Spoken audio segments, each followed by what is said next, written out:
Bene, buonasera. All'ultimo appuntamento del corso di Storia dell'Arte Veneta, organizzato dagli Amici dei Musei in collaborazione con l'Ateneo Veneto.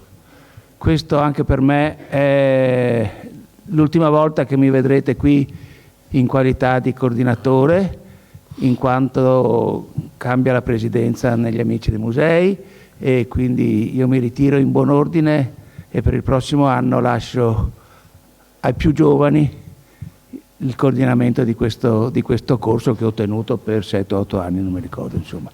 E comunque l'ho fatto molto, molto piacevolmente, anche con grande soddisfazione.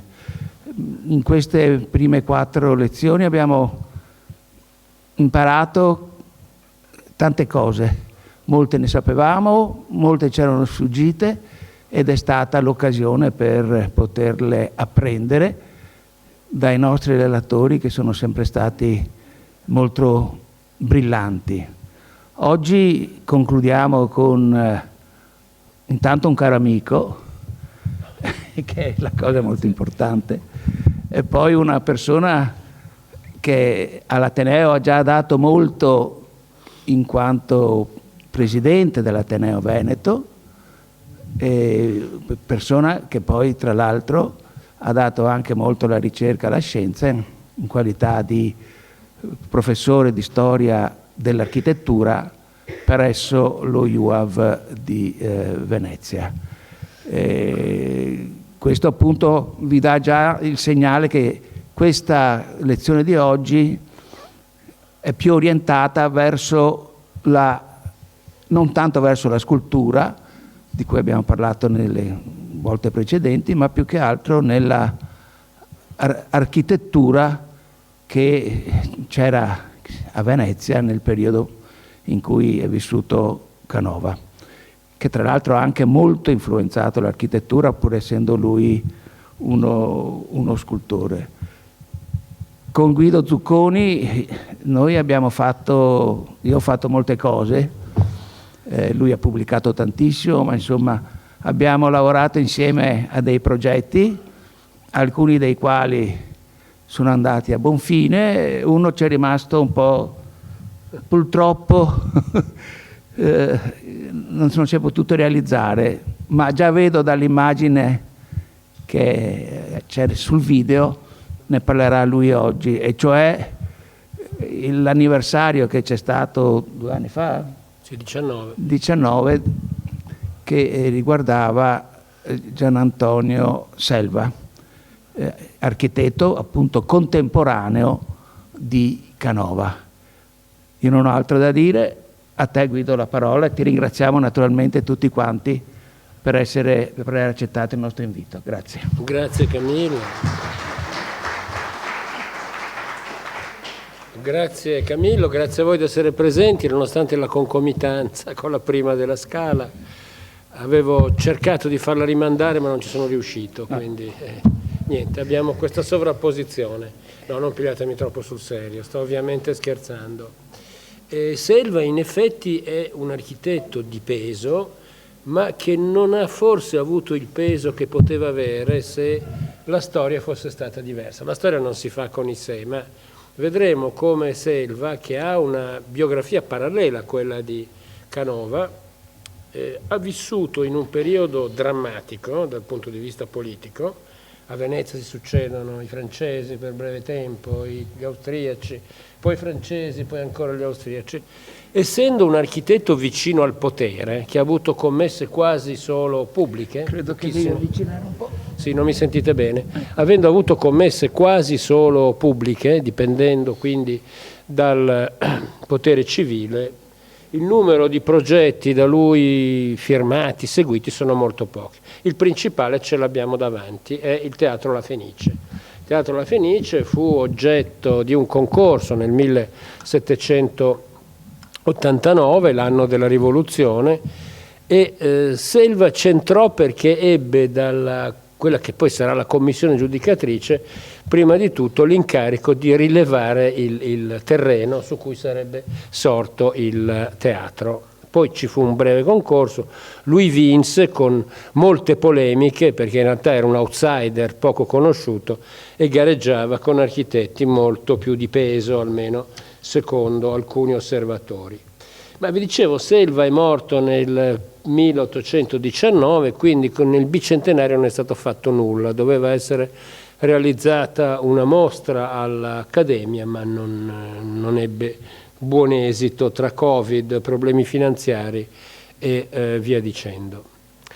Perché parlare di Selva in un ciclo che riguarda essenzialmente la scultura, essendo Canova il centro dell'interesse? Perché entrambi vivono in prima persona appunto le vicende politiche, tutt'altro che lineari, tutt'altro che semplici, e perché tutte e due hanno una formazione molto simile che rifiuta, esce dall'educazione canonica, ammesso che allora si potesse parlare di scuole, di curricula paragonabili a quelli odierni. Però esisteva già un'accademia, l'Accademia di Venezia viene fondata nel 1750, non tanto tempo fa. Ecco, vedete, questa è la povera sede dell'Accademia di Venezia, come fu fondata nel 1750, nel Fondachetto delle Farine, alla fine a Vallaresso, dove oggi più o meno sorge la cosiddetta Coffee House, che non ha mai avuto una destinazione definitiva, e tutte e due sfuggono alla possibile frequentazione di questa scuola. In particolare Selva, il quale ha una preparazione assolutamente particolare.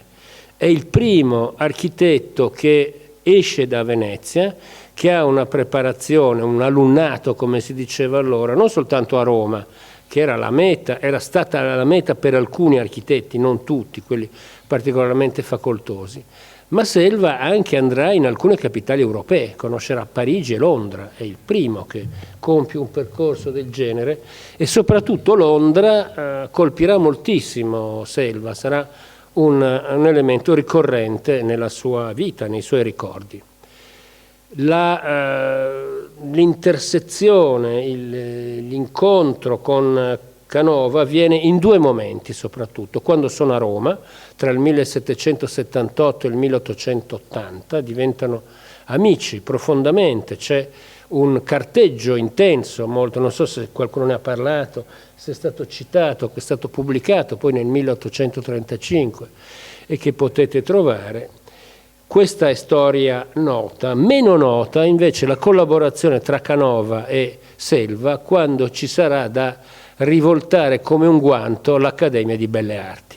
Tutti e due erano estremamente critici, come hanno dimostrato anche con la loro biografia, ma nell'imminenza dell'arrivo dei francesi, tutte e due a Milano, penseranno, progetteranno la nuova Accademia. Canova sta tra le quinte, no? Credo, come spesso sia accaduto, c'è un Canova politico con una forte capacità che non sempre appare in prima persona, e questo sarà il caso dell'avvio della nuova Accademia, dove inizialmente Canova non ha un ruolo specifico, è una sorta di eminenza grigia che tutela la nuova Accademia. Ma andiamo con ordine, ritorniamo alla preparazione, alla formazione di Gian Antonio Selva, perché questa è importante. Gian Antonio Selva nasce nel 1851 a Venezia, è tra i pochi architetti veneziani, ricordiamocelo, la più parte degli architetti veneziani vengono o dal contado o molto spesso dalla quell'area prealpina, lombarda, svizzera,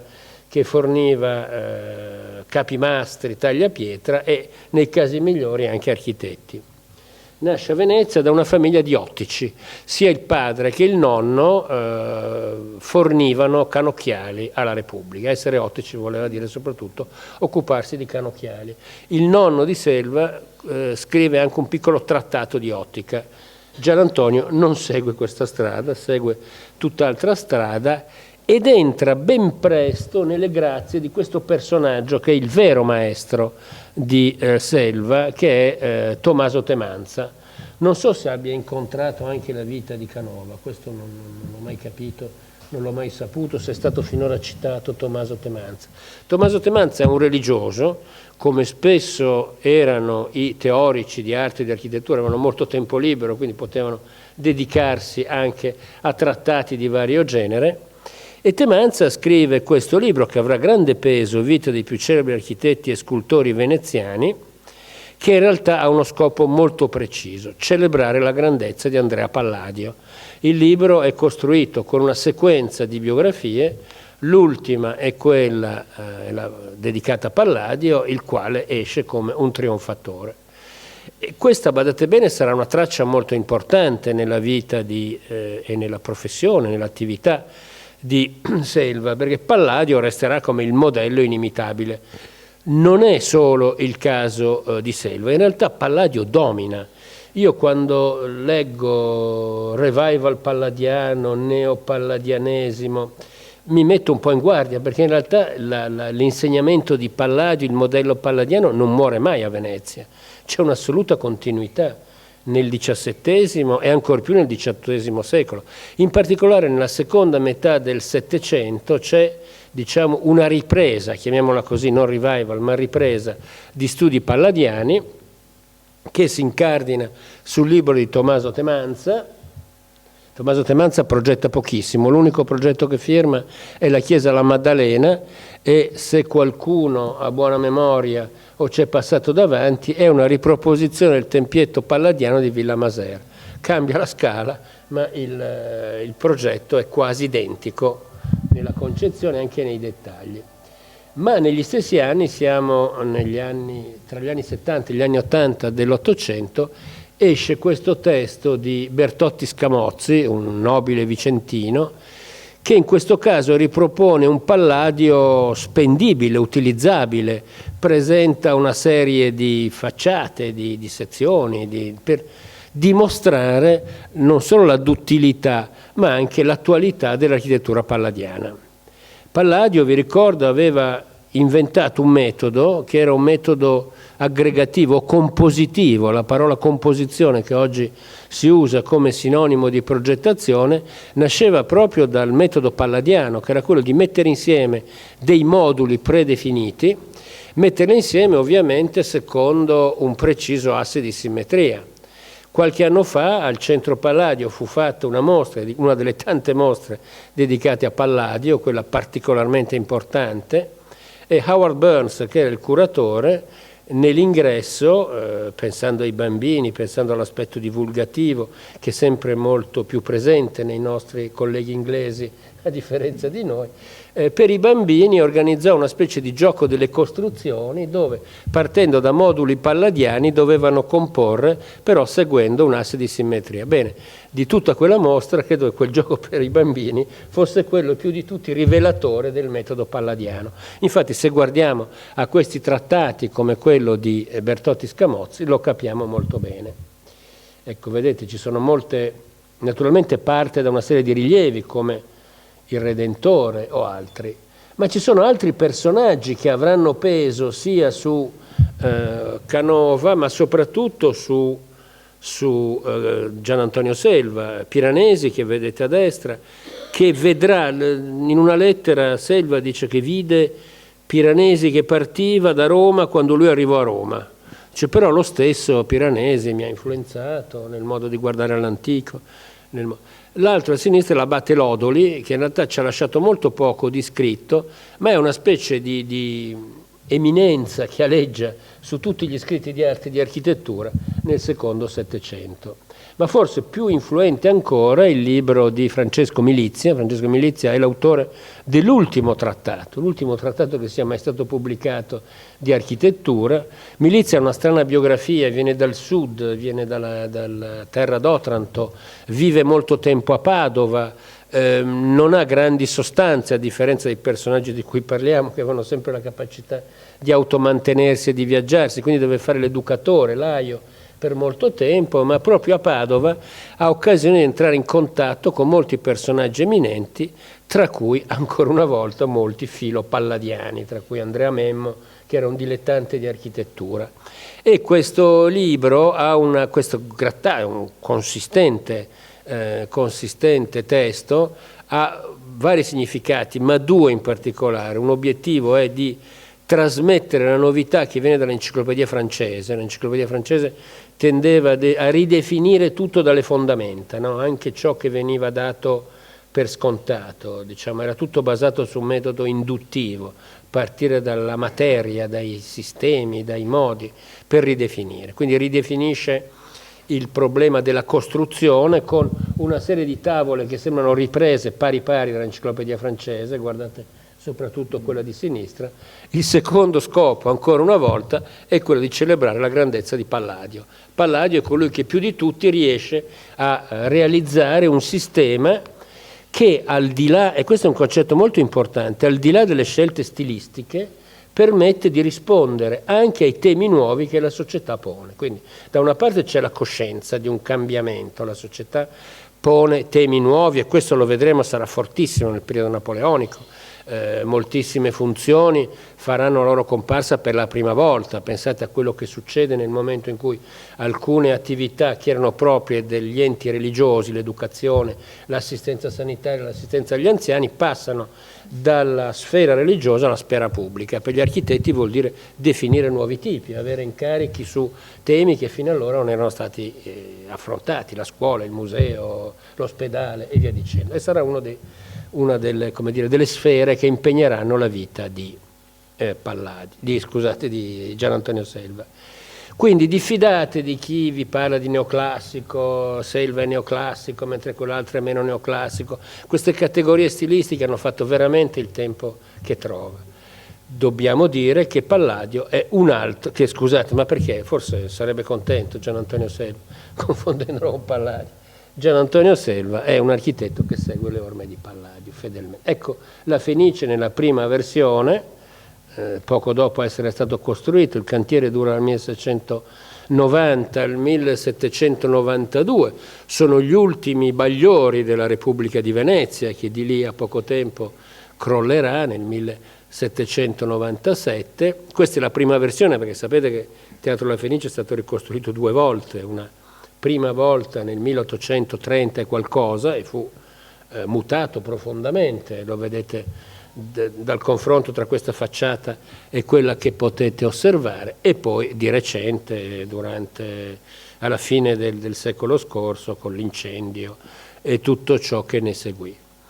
Il teatro però non ha una grande risonanza, devo dire, fuori da Venezia, fuori dalla Repubblica di Venezia, non ha la risonanza di altri teatri lirici con i quali la Fenice voleva competere, come la stessa Scala, no? Che è quasi contemporanea di Pier Marini, viene realizzata tra gli anni 70 e gli anni 80 del 1700. Sono anni dove c'è una forte costruzione, una forte attività in questo senso. Ecco, questo è uno dei rilievi che Selva fornisce per, come potete facilmente immaginare, questa tavola è conservata al Museo Correr,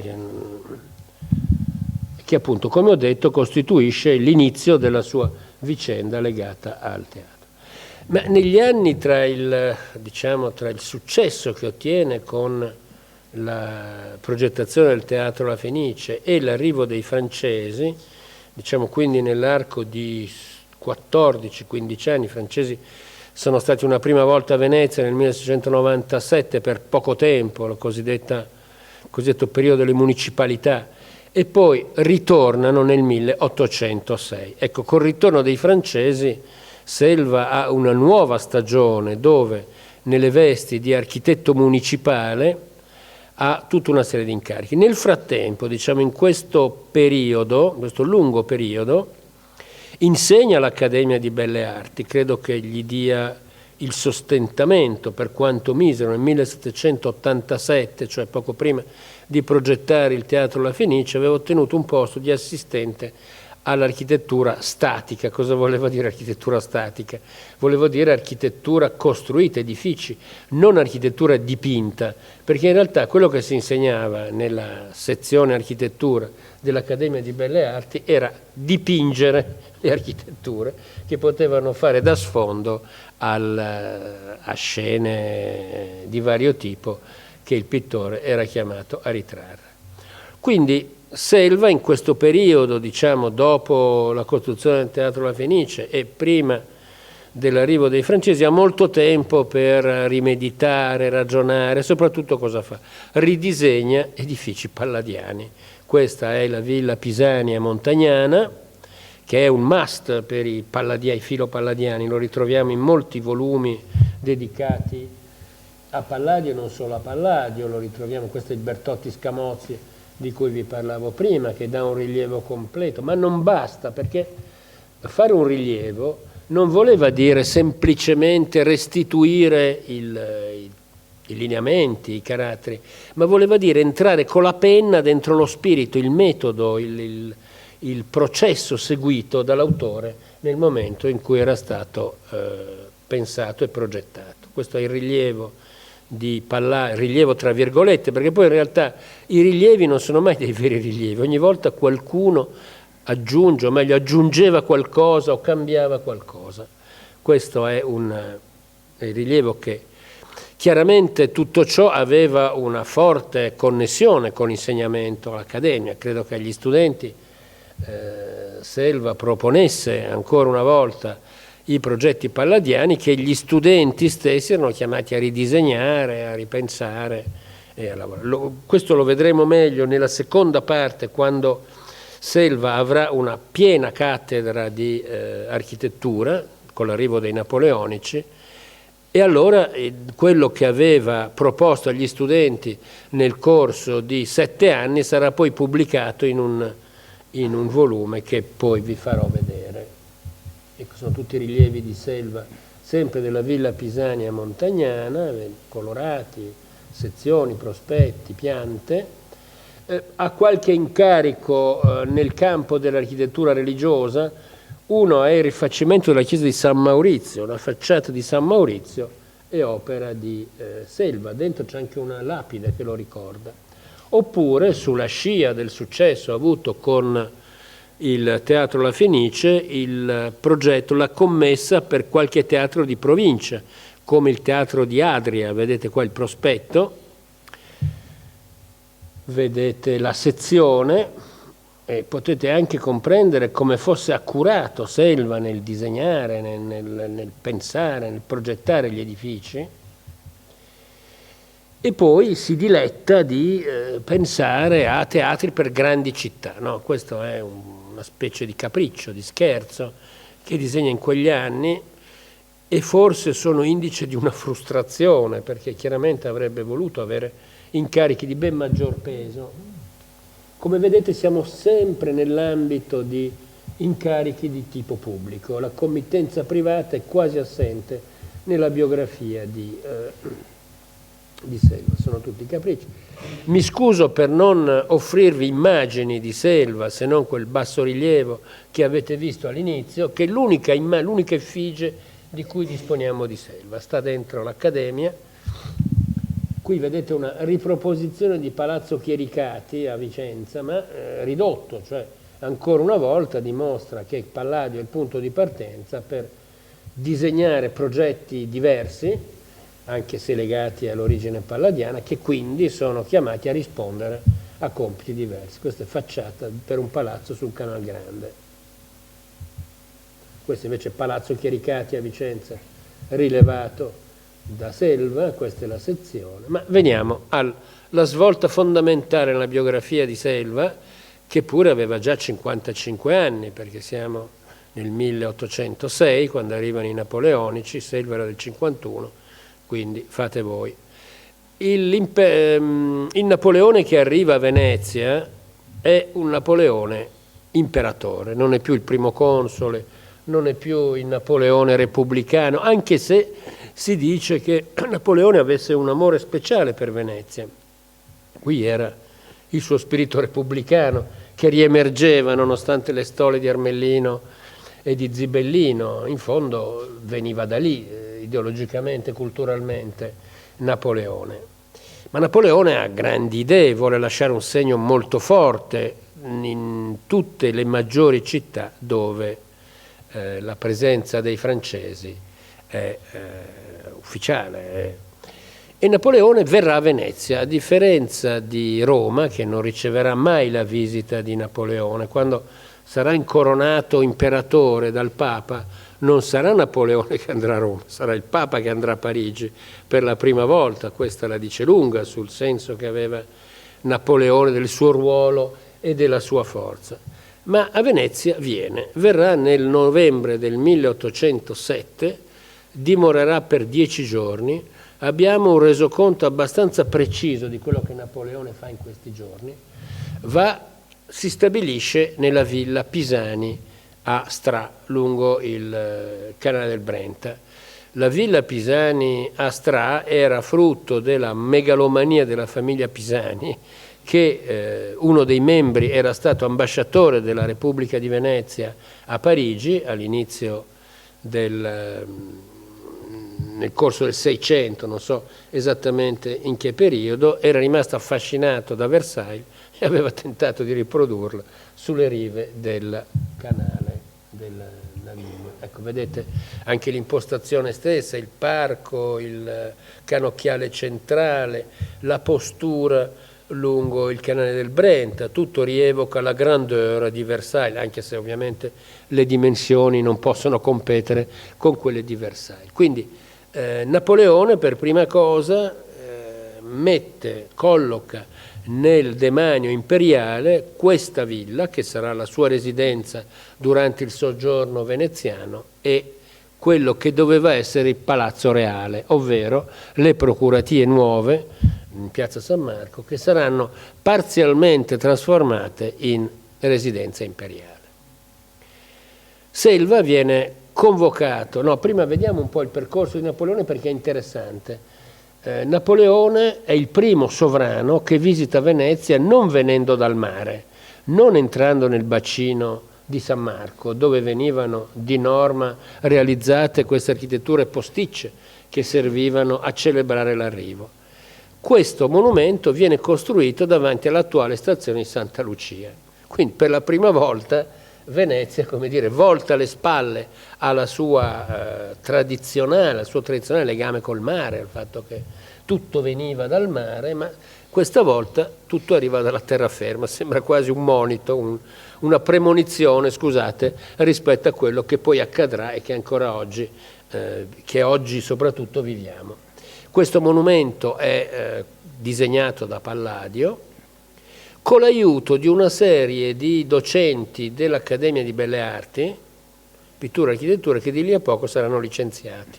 Sembra una specie di canto del cigno, una specie di compensazione per quello che avverrà. Il quadro è di Borsato, ma Selva ne disegna due, questo davanti alla stazione di Santa Lucia, che vediamo in un'altra immagine, e questo invece in volta di Canal, di fianco a Palazzo Balbi, ora sede della Giunta regionale del Veneto. Questo è diverso, molto più semplice, ma questo segna il percorso di Napoleone che venendo dal Naviglio, come si chiamava allora, Naviglio del Brenta, il canale del Brenta, attraverso la laguna, Canareggio, che era la via d'accesso, no, ma quella volta era già il Canal Grande, se no non ci sarebbe ragione di collocarlo lì.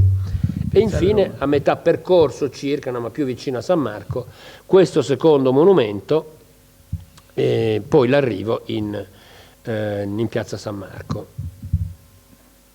Allora, vi dicevo, Napoleone convoca Selva. Selva è nominato architetto municipale, quindi ha tutta una serie di incarichi molto onerosi. È il presidente della commissione d'ornato.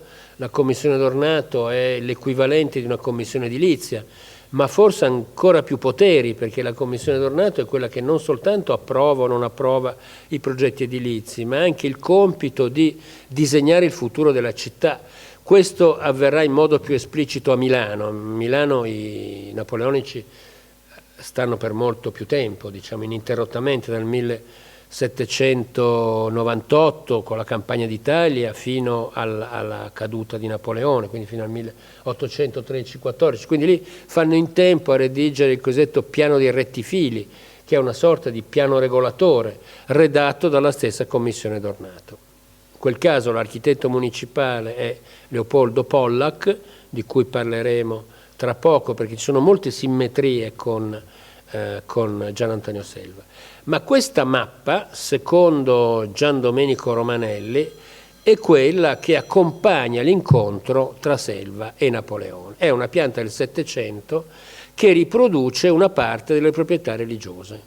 Perché le proprietà religiose? Perché l'idea di Napoleone è di sopprimere tutte quelle proprietà religiose che non funzionano da parrocchia, quindi sono la maggior parte, e di utilizzarle come sedime, come in qualche caso non solo sedime, ma vero e proprio edificio dove installare le nuove funzioni, i bâtiment civil, come li chiamano i francesi, cioè tutte quelle funzioni che afferiscono alla sfera pubblica, che in molti casi rappresentano una sottrazione di funzioni dalla mano religiosa, quindi istruzione, assistenza sanitaria e via dicendo. Pare, questo lo sappiamo con certezza, che Napoleone e Selva in quell'incontro, che avviene in 2 giornate diverse nel novembre del 1807, abbiano deciso la dislocazione delle funzioni pubbliche a Venezia. E guardate, siamo a un passaggio fondamentale della storia di Venezia, perché Venezia ancora oggi è una delle poche città dove tutte le principali funzioni pubbliche sono collocate in ex conventi, espropriati, rifatti, in qualche caso resta solo la forma quadrilatera, in altri casi riconosciamo l'edificio religioso. Pensate alla stessa Accademia di Belle Arti nel convento della Carità, pensate all'ospedale civile nel convento dei Domenicani e nell'albergo dei poveri, pensate al liceo convitto nazionale, ora liceo Foscarini, nel convento di Santa Caterina, pensate all'intendenza di finanza nel convento di Santo Stefano e via dicendo. Ancora oggi Venezia, tutta l'attrezzatura pubblica si basa su quella decisione che fu presa da Napoleone e da Selva in quei 2 incontri del novembre 1807. Napoleone è odiato da molti veneziani. Alvise Zorzi ha scritto un libro, Napoleone, che è una sorta di caccia all'assassino, no, caccia no, perché l'assassino è stato individuato, ma comunque sia che lo si ami o che lo si odi, Napoleone è stato decisivo per Venezia. Se volete, con Napoleone comincia quel processo che possiamo chiamare, con una brutta parola, mi scuso, non ho di meglio, omologazione, cioè nonostante Venezia abbia chiare diversità da altre città, ci siano i canali, ci siano le gondole e non le strade asfaltate, Venezia deve assomigliare a una città come le altre, deve avere un'attrezzatura, in parte anche una mobilità, perché Napoleone aveva anche un'idea di mobilità nel pensare a Venezia e Selva seguirà, in parte eseguirà questo suo disegno. Venezia, fino alla caduta della Serenissima, era una città arcipelago, come in fondo anche questa mappa ci mostra.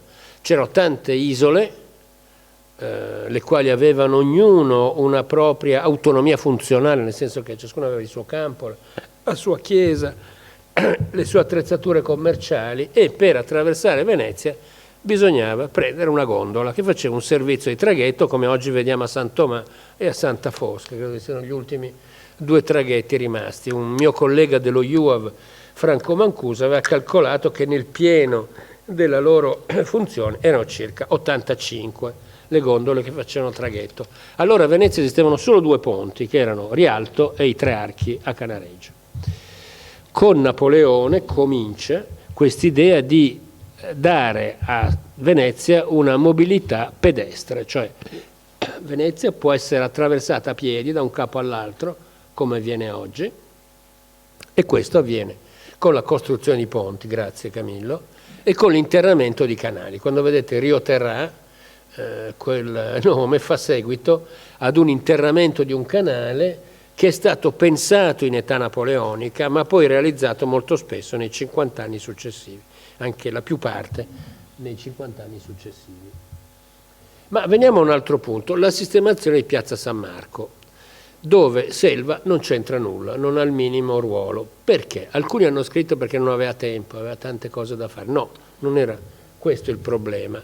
Il problema è che c'erano 2 tipi di architetti a Venezia. C'erano gli architetti camerali che si occupavano dei beni del demanio imperiale, appunto Villa Pisania Stra e gli edifici di Piazza San Marco, quindi Palazzo Ducale e le procuratie, e in quel caso l'architetto era Luigi Canonica, un architetto svizzero che stava a Milano, che a Venezia non ci è venuto quasi mai, che però ha mandato dei suoi aiutanti proconsoli come Gian Antonio Antolini, come Santi, come tutta una serie di architetti che poi sono quelli che hanno firmato la trasformazione di Piazza San Marco. In realtà Canonica e Antolini avevano progettato un palazzo reale sull'area delle procuratie nuove, quella che vedete in basso, segnata in nero. Ecco, vedete Canonica che stava a Milano, che era anche l'architetto camerale dei beni milanesi e che è noto soprattutto per aver realizzato l'arena civica, che vedete in alto a destra. In realtà l'arena civica era parte di un grande progetto, il cosiddetto Foro Bonaparte. È rimasto solo il nome, a Milano c'è il Foro Bonaparte attorno al castello, ma il progetto è totalmente diverso. A destra lo vedete in un bassorilievo che sta nell'Accademia di Brera di Belle Arti. Ecco, il progetto di Canonica e Antolini aveva un'idea secondo me non sciocca, cioè lasciava intatta la vecchia facciata palladiana, scamoziana, quello che volete, e utilizzava il sopralzo che era stato fatto successivamente per dare l'altezza al nuovo edificio. Il nuovo edificio, vedete, aveva il corpo fondamentale più alto, poi aveva due avancorpi invece più bassi che continuavano nell'altezza e anche nel motivo architettonico quello che costituisce l'elemento ricorrente nelle procuratie nuove. Era, vedete, una specie di C con un giardino in mezzo rivolto verso il bacino di San Marco. Di questo è stato realizzato solo il giardino, perché poi in realtà il Palazzo Reale non è stato fatto, ma pensate che i napoleonici a Venezia stanno per un tempo brevissimo, dal 1806 al 1813, è nulla rispetto a quello che è stato fatto e pensato. Quello che invece sarà realizzato è lo scalone reale, l'accesso al Palazzo Reale, e qui hanno sacrificato una bellissima chiesa di San Sovino, San Gemignano, che faceva, vedete, da separatore, forse dico cose che conoscete benissimo, vi sto annoiando in questo. San Gemignano faceva da divisore tra la parte antica, le procuratie vecchie, e le procuratie nuove. Viene demolito la chiesa, si costruisce questa finta continuità, cioè si continua lo schema scamoziano, e si chiedono anche consigli a vari architetti come Pinali, vedete, che propone una sorta di tempio con il nome tempio laico, c'è il nome di Napoleone, perché il problema era creare uno scalone d'accesso come poi sarà fatto, no? Questa è un'immagine di Antolini, tutta la parte esecutiva sarà seguita da Gian Antonio Antolini, e sono tanti Gian Antonio in questo periodo, e vedete lo scalone in una pianta. Ecco, nel frattempo Gian Antonio Selva continua a rimuginare progetti, ma anche qui il tema del teatro continua a comparire. Questo è un teatro per una grande città, tema che ricorre. Scusate, questo ve l'ho già fatto vedere, il teatro di arte. No, ma veniamo a un altro punto, sempre legato all'arrivo dei francesi, la riforma dell'Accademia. E qui torna in gioco Canova, perché a Milano, Canova e tra Milano e Venezia, Canova e Gian Antonio Selva ridefiniscono la nuova accademia. È un'accademia con un forte accento posto sull'architettura, e questa volta è un'architettura statica, un'architettura di edifici, non è un'architettura dipinta. Pensano a un vero e proprio curriculum propedeutico, ma curiosamente nello schema di riforma non c'è una sezione di scultura. Questa è una domanda. Io non so se rimandava ad un altro documento che io non ho visto. Questi documenti sono custoditi nell'Archivio di Stato di Milano, a cui la faccenda faceva capo, essendo Milano la capitale della Repubblica Cisalpina, e il viceré Eugenio di Beauharnais, che seguiva personalmente le questioni relative all'arte e all'architettura, aveva una particolare penchant, una particolare voglia di interessarsi.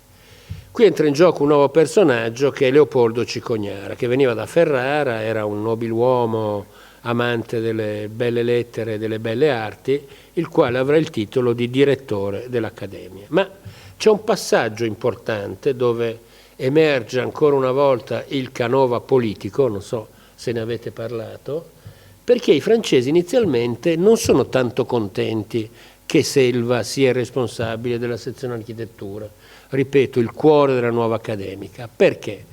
Perché i francesi lo sospettano troppo vicino alla vecchia dominazione austriaca, alla vecchia amministrazione austriaca.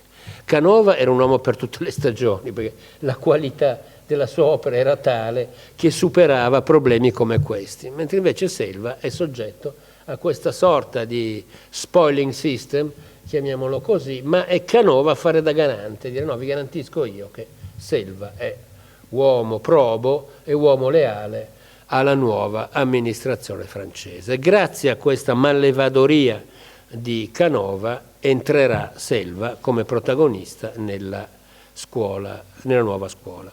E anzi avrà il ruolo di ridisegnare, anzi di disegnare ex novo la scuola. La scuola, tra l'altro, anche qui sono documenti che stanno a Milano, inizialmente ci sono due ipotesi dove collocare la nuova accademia. Uno è l'ex convento di Santa Caterina, dove poi sarà insediato il liceo convitto nazionale, ora Foscarini, e la Carità, vedete qua la chiesa della Carità con la scuola e il convento della Carità, sarà scelto quest'ultimo per una serie di ragioni più centrale, e ancora una volta c'è di mezzo Palladio, perché c'è Palladio, il tablino, cioè una delle facciate che prospettano sul cortile, è opera di Palladio, e questo sarà un elemento determinante nella scelta di questa sede, di questo luogo per la...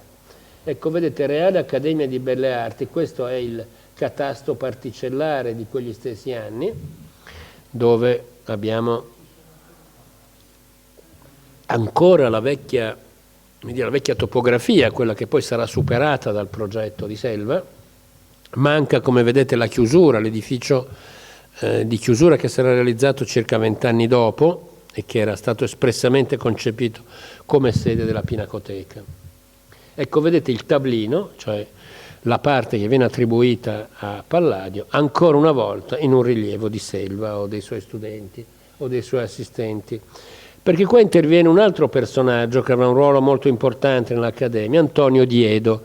Antonio Diedo è un ex allievo di Selva, sarà suo assistente in questa fase, collaborerà nella redazione di questo grande libro che tra poco vi mostrerò, e poi sarà il successore di Selva quando nel 1819 Selva morirà e dovrà lasciare il posto a qualcun altro.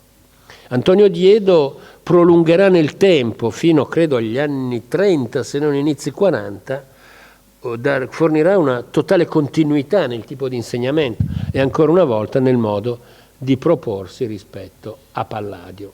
Direi che da questo punto di vista la vera rottura è a metà dell'Ottocento, quando il romanticismo introdurrà modelli che si rifanno al Medioevo, quando nel contesto veneto e veneziano si profilerà una figura del tutto nuova, Camillo Boito, che pure era stato allievo di quell'Accademia, che guarderà al Medioevo come grande serbatoio ispiratore. Ma lì è una vera rottura. Io, pensando alla storia dell'architettura, ho sempre meditato, ho sempre pensato che i secoli andrebbero divisi dall'anno 50 all'anno 50, invece che partire dall'anno 0 all'anno 99, per quanto riguarda l'architettura è assolutamente vero, nel senso che la metà dell'Ottocento rappresenta una vera cesura, perché proprio personaggi come Selva, anche se morto molto prima, o come Diedo, che ancora sopravvive, garantiscono una continuità con questa tradizione che possiamo dire muore soltanto alla metà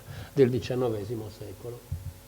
Ecco, questo è un plastico del nuovo complesso dell'Accademia, dove vedete la vecchia chiesa viene tagliata da una soletta e permette di avere, sotto c'era la sala dei gessi e una serie di gessi di statue, sopra c'era l'aula magna e il grosso della didattica si svolgeva nel tablino, che è questo elemento che vedete, quell'ala che vedete a sinistra, la parte più consistente. Quello che chiude, l'ala che chiude la corte, come vi ho detto, è stata costruita dopo come pinacoteca. Ma vicino poco distante dall'Accademia c'è il progetto, c'è il sito che Canova sceglie per la propria casa studio. Siamo tra Rio d'Ognisanti e Le Zattere, con il prospetto sulle Zattere. Il progetto è di Selva, ne discutono a lungo, le lettere lo testimoniano anche che Canova interviene parecchio pur fidandosi dell'amico Gian Antonio, ma Canova aveva le sue idee anche in architettura. E qui c'è un punto interrogativo che io vi pongo. Ci sono ampie parti dedicate all'insegnamento, allo studio, lo chiama studio, e all'idea che la casa serva non soltanto da residenza e da atelier, ma anche da luogo dove insegnare agli allievi. Allora, siccome nella prima ipotesi di riorganizzazione non c'è la scultura, dell'Accademia non c'è una sezione di scultura, e poiché qui siamo a 2 passi dall'Accademia, il dubbio che viene è che in una prima ipotesi la scuola di scultura fosse demandata allo spazio che Canova stava costruendo a poca distanza grazie al progetto di Selva. È una pura ipotesi, pigliatela con le pinze, ma però il sospetto viene. Appunto vi ho detto che Canova, pur non essendo parte del corpo insegnante dell'Accademia, però è una sorta di eminenza grigia che continua ad aleggiare sulle vicende dell'Accademia.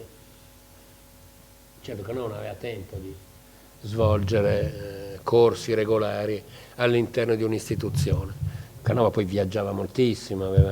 Questi sono gli alzati del progetto della casa per Canova, casa studio di Canova, il fronte sulle Zattere e quello sul Rio di Ognisanti. Siamo più o meno nella prima parte del Rio di Ognisanti, cioè non lontano dalla chiesa di San Trovaso, sì, San Trovaso, sul lato opposto, ecco qui la sezione, ci sono nicchie, statue dappertutto. Ecco, questo è le fabbriche monumenti cospicui di Venezia, che viene pubblicato, diciamo, quando Selva sta finendo il suo mandato, quando Selva sta per morire, direi, e che raccoglie in realtà quello che gli studenti hanno elaborato negli anni in cui Selva ha insegnato nell'Accademia. Sono rilievi molto accurati degli edifici veneziani, dove ancora una volta, scusate sono monotono, tutto è fatto per celebrare la grandezza di Palladio o dei palladiani, no? Introduce anche questo concetto di quelli che hanno saggiamente imitato Palladio, riproducendolo con rigore. È una pubblicazione che segue una specie di canovaccio, nel senso che ci sono i prospetti rilevati in un certo modo, ci sono gli spaccati, come si chiamavano allora le sezioni, ci sono le piante, ci sono molti elementi che permettono al lettore di avere un'immagine completa dell'edificio. Ecco, poi c'è l'attività di Selva, architetto municipale. Quindi, diciamo, Selva, dopo anni di attività modesta, che soprattutto si concentra sull'insegnamento, ha questo periodo di particolare intensità tra il 1807 e il 1813, quando è architetto municipale. Gli vengono assegnati una serie di progetti sulla scia di quello che vi ho detto prima, cioè nuove funzioni che in parte sono del tutto nuove, come il cimitero, in parte nascono da questo passaggio dagli enti religiosi alla mano pubblica. Il cimitero di San Michele, i primi progetti sono di Selva, ne propone molti, ci sono molte varianti, anche qui se andate al Corriere vedete, uno dei primi, dei più interessanti è questo, vedete questo grande quadrilatero con 2 esedre simmetriche, e ci dà anche alcuni alzati. Ecco, Selva per la prima volta, il progetto che voi vedete, l'edificio che voi vedete non è di Selva ovviamente, però ha un'idea Selva, quello che non ci siano tombe di famiglia, che il prato sia integro nella parte centrale e che tutto sia ridossato lungo il porticato che circonda quindi statue celebrative e via dicendo. Un modello che poi sarà seguito, diciamo, una delle caratteristiche, uno degli aspetti più interessanti della parte più vecchia del cimitero di San Michele è proprio questo fatto di avere un prato pulito, netto al centro e tutto ciò che altrove troviamo collocato nel prato è ridossato lungo il portico. Qui credo che l'immagine dei cimiteri inglesi, di quello che ha visto in Inghilterra, abbia avuto un suo peso, anche se... Ecco, poi lui segue la trasformazione dell'albergo dei mendicanti e del convento dei domenicani in ospedale civile. È lui che inizia questo processo tutt'altro che semplice, devo dire anche abbastanza rispettoso delle caratteristiche, perché vabbè, dopo vi mostrerò un progetto di Pollock per farvi capire che cosa facevano gli architetti municipali. Ma il progetto più importante di Selva è il giardino pubblico che su indicazione di Napoleone esplicita realizza tra il bacino di San Marco e Castello. Doveva arrivare, era un percorso che doveva arrivare fino alla fine della città. Sarà il progetto poi che darà origine ai cosiddetti giardini di Castello. Doveva essere fatto quasi lo stesso alla Giudecca, ma di quello possediamo soltanto questo rilievo, non c'è il progetto di sé. Dalle lettere capiamo che doveva essere costruito un altro percorso. Ecco, vedete, questo è l'ultimo tratto, quello su cui più lavora Selva, dove inizialmente aveva proposto anche un lungo edificio che era allineato lungo la parte finale. Vedete il percorso, dopo quella specie di scarto dove colloca un finto arco antico per giustificare questo scarto, poi nella dirittura finale il percorso finisce in una parte sopraelevata dove colloca un tempietto periptero. È la parte oggi dentro gli spazi della Biennale che corrisponde al luogo dove ci sono i 3 padiglioni di Francia, Inghilterra e Germania, che è una parte sopraelevata. Sarà abbattuto il tempietto e oggi c'è una specie di piazzale. Questo è un altro disegno dell'edificio che doveva accompagnare, questo doveva stare tra il percorso e il fronte acqueo, quindi era un altro degli edifici che salutavano il forestiero che entrava a Venezia, no? Per molto tempo e fino agli anni 30 del Novecento si è pensato che il forestiero entrasse dal mare, che Venezia dovesse essere vista, dovesse mostrarsi lì con i suoi panni migliori. Disegna con grande precisione anche la cancellata che doveva accompagnare il percorso. Questa è una delle tante proposizioni vicina a quello che sarà realizzato. L'edificio non si farà nulla, si farà soltanto il percorso. Tutto ciò detto, però, questo costerà moltissime demolizioni. Sarà un'operazione tutt'altro che indolore, saranno demoliti 2 edifici religiosi con relativi conventi, ma tanto gli edifici religiosi venivano dati come resto in questo è il tempietto periptero che disegna la fine del percorso, che doveva essere la conclusione della città. Poi la creazione della Sacca di Sant'Elena ha reso questo sito non più, come dire, ha fatto perdere questo valore emblematico, simbolico all'edificio. Ma lungo il percorso disegna anche altri manufatti, come il ponte della Veneta Marina, che è di Selva. In realtà poi questo percorso sarà completato dal fascismo con la Riva dell'Impero. Oggi Riva Sette Martiri, ma allora per arrivare a questa parte bisognava passare per Calli e Callette. Ecco, ma volevo introdurre Pollock, che è un altro architetto, è l'architetto municipale di Milano e dintorni, quindi l'equivalente dell'altra grande città della Repubblica Cisalpina. Qui l'ho messo vicino a un ritratto di Canova che avrete visto 1000 volte, di John Jackson del 1819, ma credo che qua l'abbia molto ringiovanito rispetto alla realtà. Pollock era amico, conosceva Canova E vi mostro questo progetto di Pollock realizzato a Bergamo, perché rende bene l'idea di quello che un architetto municipale era chiamato a fare rispetto agli edifici religiosi espropriati. Vi mostro il progetto per la chiesa e il convento di Sant'Agata a Bergamo, che doveva essere destinato a carcere e sarà carcere fino a circa 20 anni fa. C'è una chiesa, vedete, c'è un convento costruito su 3 lati e quel muro che vedete viene costruito quando diventa carcere. Ecco, guardate la sezione. A sinistra avete la chiesa, il cui corpo viene tagliato da una serie di solai, vedete le 2 ali del convento, a cui poi viene aggiunto un muro per chiudere il reclusorio.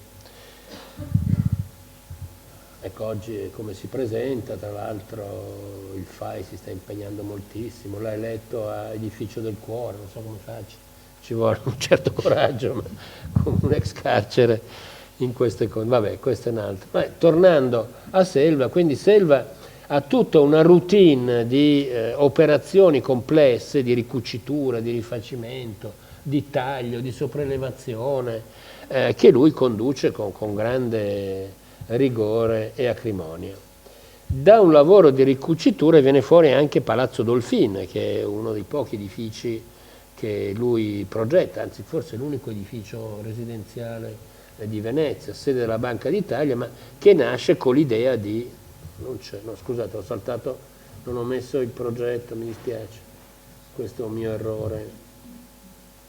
Un capitolo a parte erano le diverse sistemazioni, cioè le opere sussidiarie, chiamiamolo così, che dovevano contornare la statua di Napoleone. La statua di Napoleone doveva essere collocata nella piazzetta di San Marco, essere messa ruotata di 45 gradi e Selva propone 3 progetti, un piedistallo, una recinzione, di cui abbiamo tutti i documenti. Con i miei colleghi di disegno e rilievo volevamo fare un rendering con la statua di Napoleone, i 3 progetti di Selva, ma è praticamente impossibile perché la statua di Napoleone, che i comitati francesi hanno regalato a Venezia pensando di fare cosa gradita, cosa che non fu, come voi sapete, ci fu una specie di rivolta quando i comitati francesi comprarono da un petroliere texano la statua di Napoleone, che non so come mai era finita nel suo giardino, lo regalarono alla città e poi ci fu appunto un'insurrezione, per carità, l'affossatore della Repubblica di Venezia va de retro. Oggi è una specie di teca murata dove è impossibile non solo rilevarla, ma anche con i droni, abbiamo pensato con i droni di girare attorno e di fare un rilievo, cosa che si fa quasi normalmente, ma è praticamente impossibile, perché c'è un vetro antiproiettile, no? Appunto temendo attentati, incursioni, che il Comune di Venezia, l'amministrazione, ha collocato, quindi non se ne fa niente. Però, ripeto, Napoleone è comunque un passaggio fondamentale per la storia di Venezia, che piaccia o non piaccia, per lo più non piace. Ecco, l'ultima e triste, se volete, fase di un Selva che sta oramai finendo non solo la sua carriera di architetto, di docente, di architetto civile, ma anche la sua esistenza umana, sono questi monumenti celebrativi per Napoleone. C'è qualcosa di sinistro, perché oramai l'astro di Napoleone sta offuscandosi, siamo dopo una serie di battaglie che saranno decisive, quando ad esempio disegna il monumento a Napoleone al Moncenisio, cioè in un colle, in un valico tra la Francia e l'Italia, le 2 nazioni sorelle gemellate da Napoleone stesso, e lui utilizza questi modelli che sono tra il massonico e il riferimento agli architetti francesi della Rivoluzione come Ledoux, ma non voglio starvi a tediare con questi riferimenti, quindi qualcosa di abbastanza diverso da quello che fino a quel momento Selva aveva disegnato.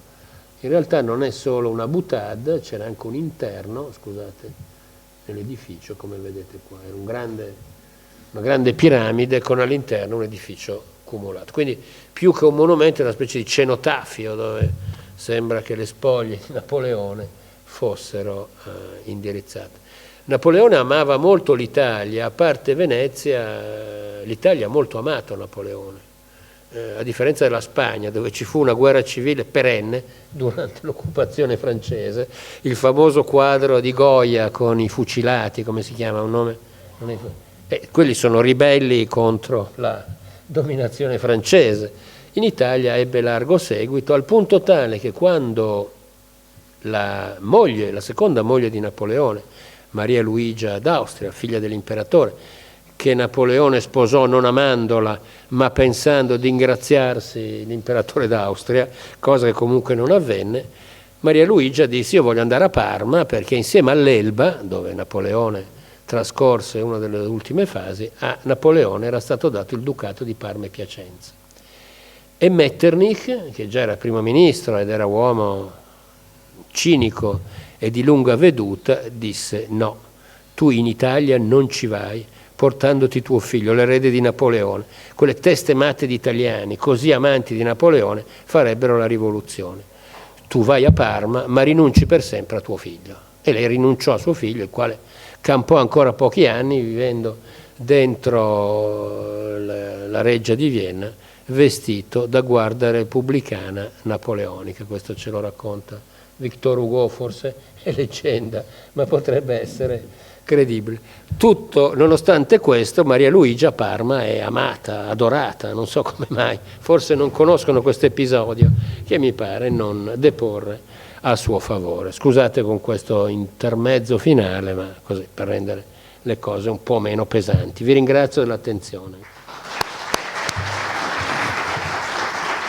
Grazie Guido Zucconi. Molte cose, alcune cose le sapevamo, no, alcune cose le sapevamo, però come al solito tu non le sai condire con la tua sapienza e contestualizzare con tutti gli studi che hai fatto su questo periodo così importante per Venezia. A me è rimasta una domanda perché non ho capito una cosa. Ad Ognissanti è rimasto solamente che progetto? Non è stato realizzato nulla. Non è stato realizzato nulla perché cercavo di orientarmi per capire se ci fosse qualche cosa o da una parte o dall'altra, invece non è rimasto. Mentre ci siamo su altre cose ci siamo ritrovati insomma nell'itinerario che ci hai fatto fare anche per i monumenti di Selva qui a Venezia. Adesso io passerei la parola a Gottardi, al nostro presidente in carica degli Amici dei Musei, per una comunicazione, e poi ci facciamo gli auguri di Natale tutti quanti, insomma, perché ormai siamo vicini. Bravo. Grazie, che forza. Volevo ringraziare ovviamente il professor Zucconi perché questa sua sintesi, che poi noi ottocentisti che non siamo così distanti dal periodo napoleonico e austriaco per vari motivi di studi e di vicende personali, apprezziamo particolarmente. Volevo ringraziarvi. Siamo anche un po' giacobini agli occhi di alcuni. Ma Giacobini, non l'ho detto. Come diceva un amico, ti pare che se fossimo stati massoni saremmo ancora qui a presentarci queste cose, avremmo avuto altre sorti. Allora dicevo, volevo ringraziare tutti voi di aver seguito questo corso, questo corso anche quest'anno. Volevo ringraziare particolarmente il dottor Tonini, che per la quinta volta mi pare lo ha diretto egregiamente, così come in passato, e volevo ringraziarvi anche perché questa è anche la mia ultima uscita pubblica come presidente degli Amici dei Musei, perché dal 1° gennaio avremo una nuova presidente che è qui questa sera e che vorrei presentarvi, l'avvocato Marilena Morino, a cui cedo la parola per un breve saluto. Grazie Michele, anch'io mi unisco a tutti voi, credo, nel ringraziare Camillo per l'egregio lavoro che ha fatto in tutti questi anni, il professor Zucconi per la serata e la presentazione che ci ha fatto questa sera. Mi sono assunta questo incarico temendo di non farcela, ma sicuramente il gruppo che assiste l'organizzazione delle Amici dei Musei mi sarà di sostegno e mi auguro che possano continuare pertanto sia delle conferenze qui all'Ateneo Veneto, ma poi soprattutto tutti i programmi di visite, non solo per diciamo, i cittadini, ma anche e soprattutto per le scuole, per i gruppi, per i CRAL, le banche che l'associazione organizza ogni mese e, insomma, e ha diciamo, questo impegno nei confronti della città. Grazie ancora, auguri anche da parte mia e spero di vedervi presto sempre. Grazie e auguri ancora a tutti voi.